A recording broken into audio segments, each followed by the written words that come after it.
প্রথমে যে কিশোর গ্যাং সম্পর্কে যে ধারণাটা বুঝি, কিশোর বলতে যাদের বয়স 10 থেকে মানে 13 বছরের মধ্যে, 0 থেকে 13 বছরের মধ্যে এদেরকে আমরা কিশোর হিসেবে শনাক্ত করি।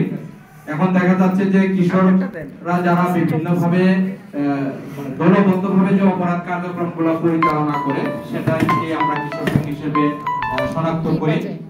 এবং কিশোর গ্যাং মূলত সৃষ্টি হয় ডিজে পার্টি এবং 9 স্টার গ্রুপের একটা দুই গ্রুপ থেকে সংঘর্ষের মাধ্যমে উত্তরাতে, যেটা 2019 সালে এটা সূত্রপাত হয় এবং প্রশাসন সে ব্যাপারে অনেক সচেতন ভূমিকা সে সময় পালন করে, যাতে পরবর্তীতে আর এই ধরনের কোনো কার্যক্রমের সাথে জড়িত না হয়। এবং তখন তদন্ত করে দেখা যায় যে এরকম অনেকগুলো দল সৃষ্টি হয়ে গেছে ইতিমধ্যে, যারা বিভিন্নভাবে অপরাধ কার্যক্রমগুলোর সাথে তারা জড়িত।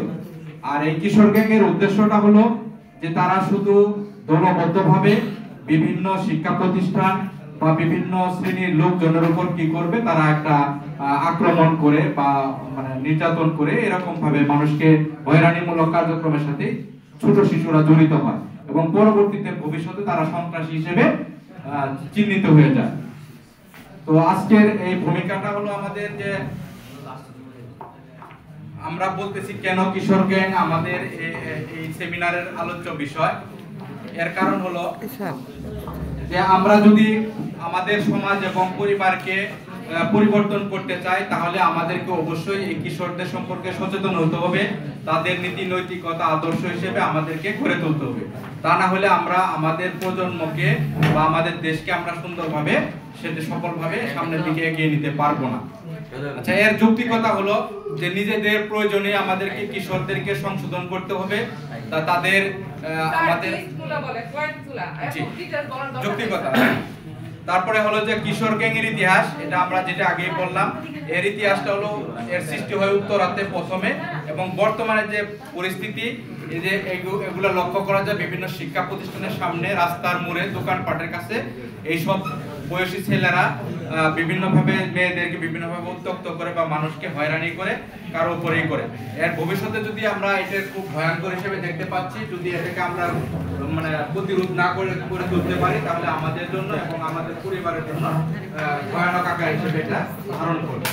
আর এর যৌক্তিকতা মূল কারণ হলো এগুলো সামাজিক কারণ আছে আর রাজনৈতিক কারণে আমরা বেশি প্রাধান্য দেখি, যে কারণে আমাদেরকে বিভিন্নভাবে এই কিশোর গ্যাংয়ের সৃষ্টি হয়। রাজনৈতিকভাবে তাদেরকে হেয় করার জন্য বা ব্যবহার করার লক্ষ্যার্থেই এই কারণ কিশোর গ্যাংগুলার সৃষ্টি হয়।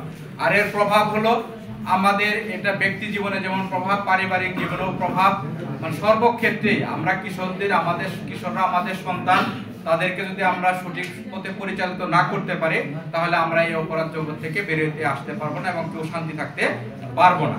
আর এর প্রতিরোধের উপায় হলো এটা এখানকার পিতা মাতারা যেমন সচেতন হবে, আমরা শিক্ষক সমাজ যারা আছি, শিক্ষা প্রতিষ্ঠানে দেখা যায় যে একটা পরিবার হয়তো একটা সন্তান থাকে, কিন্তু একটা প্রতিষ্ঠানে 100, 200, 500, 1000 সন্তান থাকে।